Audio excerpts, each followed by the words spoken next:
नमस्कार दोस्तों। तो आज हम बात करेंगे न्यू टैक्स रेजीम के बारे में, जो कि हाल ही में फाइनेंस मिनिस्टर निर्मला सीतारमण द्वारा 1 फरवरी 2023 को बजट में पेश किया गया है। तो let's start the video and before that I urge you all to subscribe my channel. तो सबसे पहले हम ये समझते हैं कि न्यू टैक्स रेजीम में क्या चेंजेस आए हैं। तो आप जैसे कि जानते हैं, ITR फाइल जब आप करते हैं तो आपको दो ऑप्शन दिखते हैं। एक, आप अपनी ITR फाइल करते हैं ओल्ड टैक्स रेजीम के अकॉर्डिंग, एक करते हो आप न्यू टैक्स रेजीम के अकॉर्डिंग। तो आज हम बात करेंगे न्यू टैक्स रेजीम के अकॉर्डिंग ITR कैसे आप फाइल कर सकते हो, और जो चेंजेस आए हैं वो भी न्यू टैक्स रेजीम में ही चेंजेस आए हैं। ओल्ड टैक्स रेजीम आपका जैसे ऑलरेडी था वो वैसे ही रहेगा, ठीक है। तो आज हमारी डिस्कशन जो होगी वो होगी न्यू टैक्स रेजीम, जो कि अभी बजट में भी पेश किया गया है।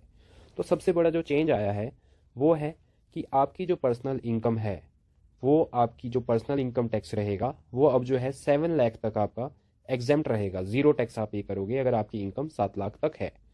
पहले ये 5 लाख तक था, तो अब 7 लाख तक जिसकी भी इनकम है, एनुअल इनकम जिसकी भी पर्सनल इनकम 7 लाख तक है, उसका जो है कोई भी टैक्स नहीं लगेगा, ठीक है। तो अब हम बात करते हैं, उदाहरण के तौर पे लेते हैं हम जिसकी इनकम 7 लाख से ऊपर है। तो जिस किसकी भी इनकम 7 लाख से ऊपर रहे होगी उसका ऑटोमेटिकली जो है न्यू टैक्स रेजीम जो है एक्टिवेट हो जाएगा। उसको जो है अपने न्यू टैक्स रेजीम के अकॉर्डिंग जो है ITR फाइल करनी पड़ेगी। तो वो किस तरीके से रहेगी, तो आइए हम समझते हैं। तो मान लीजिए किसी की 7.5 लाख रुपए की इनकम है सालाना, ठीक है। तो पहले 3 लाख तक न्यू टैक्स रेजीम के अकॉर्डिंग पहले 3 लाख तक उसकी इनकम जो है, इनकम टैक्स जो होगा वो होगा नील, ठीक है। उसके बाद अगला 3 लाख से 6 लाख के तक उसकी जो इनकम टैक्स जो उसको उसे लगेगा वो लगेगा 5%। 5% किसका, 3 लाख का। तो ये हो गया 15,000, ठीक है। उसके बाद 6 से 9 लाख की अगली जो स्लैब है, तो बचा कितना हमारा 1.5 लाख, ठीक है। तो 1.5 लाख हमारा बचा, तो 1.5 लाख पे जो है 10% टैक्स, 10% जो होगा इंटू 1.5 लाख, जो कि रहेगा 15,000। तो इस केस में जो टोटल टैक्स जो है 7.5 लाख जिसकी इनकम है, उसे जो टोटल टैक्स पड़ेगा वो पड़ेगा उसे 30,000 रुपया, ठीक है। अगर हम दूसरा एग्जांपल लें, किसी की आय जो है 9 लाख की है, तो उस केस में कैसे ये टैक्स रहेगा, तो वही रहेगा। पहले 3 लाख तक तो जो है नील है। उसके बाद अगले स्लैब में 3 लाख से 6 लाख 5%, तो मतलब 3 लाख का 5% कितना हो गया, वो हो गया आपका 15,000। उसके बाद 6 लाख से 9 लाख, अगला 3 लाख बचा है, तो 3 लाख पे जो है 10%, ठीक है, मतलब 30,000। तो उस केस में क्या रहेगा, टोटल जो टैक्स रहेगा वो रहेगा 15,000। 3 लाख से 6 लाख के बीच में जो उसे टैक्स पड़ा, उसके बाद 6 से 9 जो पड़ा उसे 30,000, तो टोटल होगा ये 45,000। पहले 3 लाख जो था नील था, ठीक है।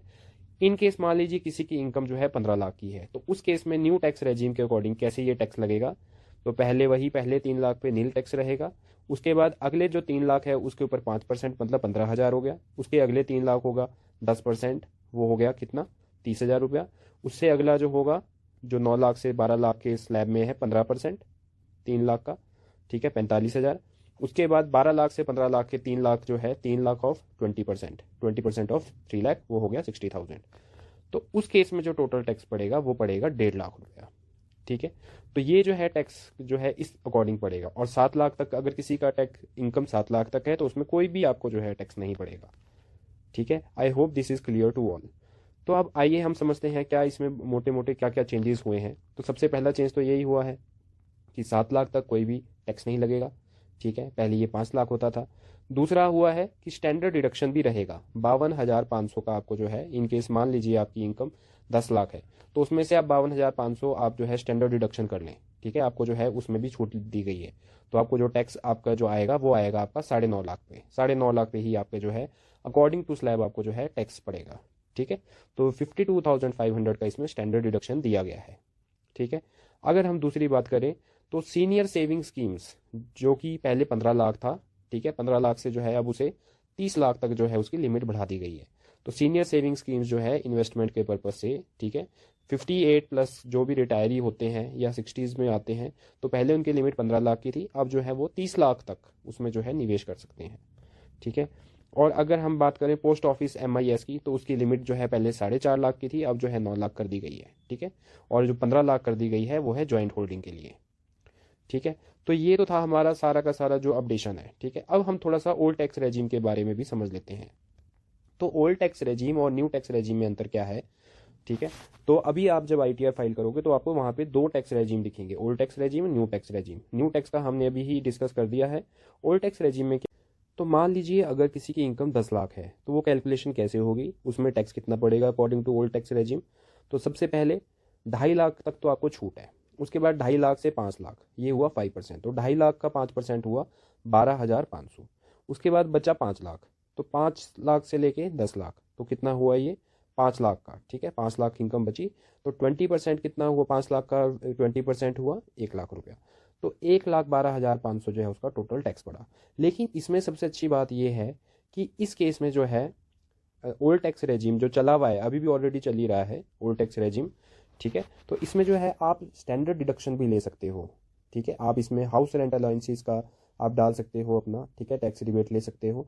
इन केस अगर आपका कोई भी लोन चला है तो उसमें जितना आप इंटरेस्ट पे कर रहे हो तो उसमें भी आपको जो है इसमें रिलैक्सेशन रहेगी। साथ में ही आप जो है लीव ट्रैवल अलाउंसेस वगैरह भी आप इसमें डाल सकते हो। तो इस केस में जो है आप जो है अपना टैक्स बचा भी सकते हो ज़्यादा। तो ये जो है दो तरह के टैक्स रेजिम रहेंगे, एक ओल्ड टैक्स रेजिम जो कि एज इट इज़ रहेगा, और जो न्यू टैक्स रेजिम जिसको जो कि रिप्लेस हुआ है पिछले वाले टैक्स रेजिम से, ठीक है। तो I hope this is clear to all, ठीक है। इन केस अगर कुछ भी आपको क्वेरी हो, कुछ भी अगर आपको पूछना हो तो आप नीचे कमेंट सेशन में लिखकर जो है आप पूछ सकते हो, ठीक है। तो I hope you like the video, ठीक है। तो आप इसे जो है वीडियो को सब्सक्राइब करें ताकि ऐसी इन्फॉर्मेटिव वीडियोज़ आपको मिलती रहे। Thank you.